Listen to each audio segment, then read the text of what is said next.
Hero of Colbert Avenue is John Valeno, and he is your new hometown hero on this edition of Maynard Legacy.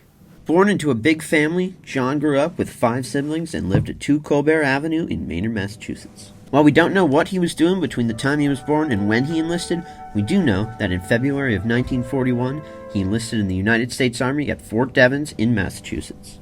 While he was stationed at Fort Benning for 3.5 years, he did return home to visit his parents in the summer of 1943 before returning back to Georgia. On D-Day, he was part of one of the first Allied waves to hit the beaches, landing with the 4th Infantry Division under command of Major General Raymond Barton. Unfortunately, he was wounded on D-Day +1, but eventually returned to combat after being hospitalized. During the time between his release and his death, the Americans, including Valeno, fought off Nazi panzer divisions in the French area of Mortagne to stave off Operation Lutetia during the summer of 1944. Sadly, Valeno was killed on August 9, 1944, just outside of Mortagne, France.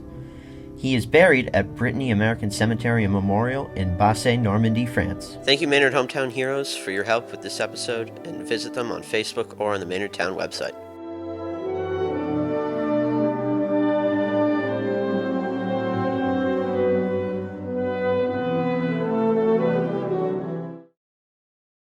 Although not in our town long, this Maynard-born tennis-playing spy started his adventures in our small town. So was tennis your cover? Absolutely. Kovaleski spent time in Egypt playing pro tennis, but as a new CIA agent, he also aimed to recruit agents. We were really looking for information on how they operated. Kovaleski was an international tennis player, a profession that aided him in serving the CIA in the 1950s. Using his own tennis-playing career to serve undercover, uncovering and unveiling needed information. Kovaleski was born in Maynard on October 8, 1924, but soon moved and grew up in Hamtramck, Michigan. In high school, he showed great talent in handball and tennis and was coached by Gene Hoxie. By the ripe age of 17, he played on the Junior U.S. Davis club team. Even though he was enrolled and on a tennis scholarship at the College of William and Mary, he enlisted in the U.S. Army as an air cadet in 1942. He helped liberate a Japanese prisoner of war camp in the Philippines in World War II. After the war, he returned back to William and Mary, continuing to play tennis, playing in the NCAA Tennis Championship, winning in both 1947 and 1948. Continuing to play tennis after graduation, Kovaleski competed in the 1950 Wimbledon Championship, losing in the 4th round. He was recruited by the CIA with international travel providing him a cover for performing espionage. When he joined in 1951, he began training in spycraft at Camp Perry near Williamsburg, Virginia. His ability to play tennis and his Russian language training with the CIA, he became an essential agent when Yuri Rostov, a KGB lieutenant colonel and avid tennis player, came to the United States. He acted as a friend, drinking and playing tennis to get information for his reports.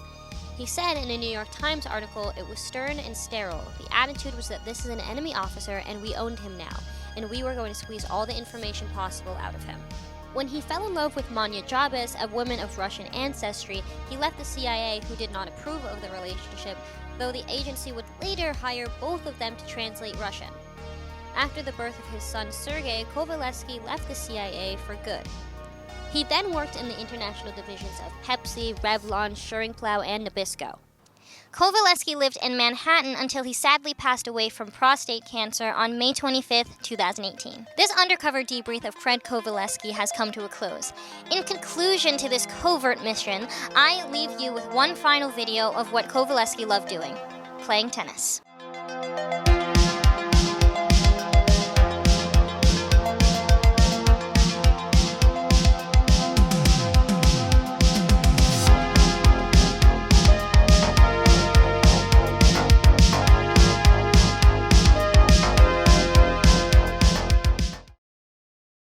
On this episode of Maynard Sports Legacies, we will be reviewing James Stewart, who's a coach here for basketball and baseball and played soccer, baseball, and basketball. Stu had an unbelievable resume while playing here. 3-time league MVP for soccer, basketball, and baseball.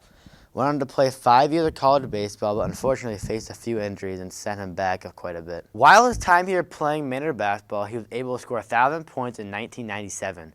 He was the 4th ever player in Maynard history to achieve this milestone. Growing up as a kid, playing year-round, Little League, minor league, AAU, travel ball, American Legion.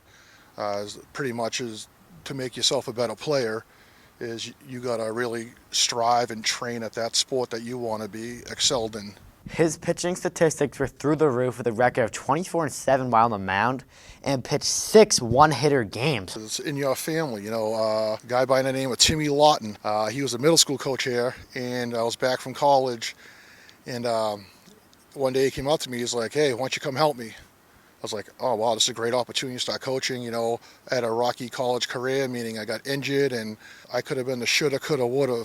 So I'm trying to relay everything I know to all my players in the past so that they could grow of what I should have been. Through his time coaching here, he helped the varsity basketball team in 2017 to win a state championship. Obviously coaching with a coaching legend with Skinny House, who I played for back in the day, and to be around him in his coaching style, which I absolutely like. James Stewart was an incredible athlete here at Maynard and a great coach now. This is why he's in Maynard Sports Legacy.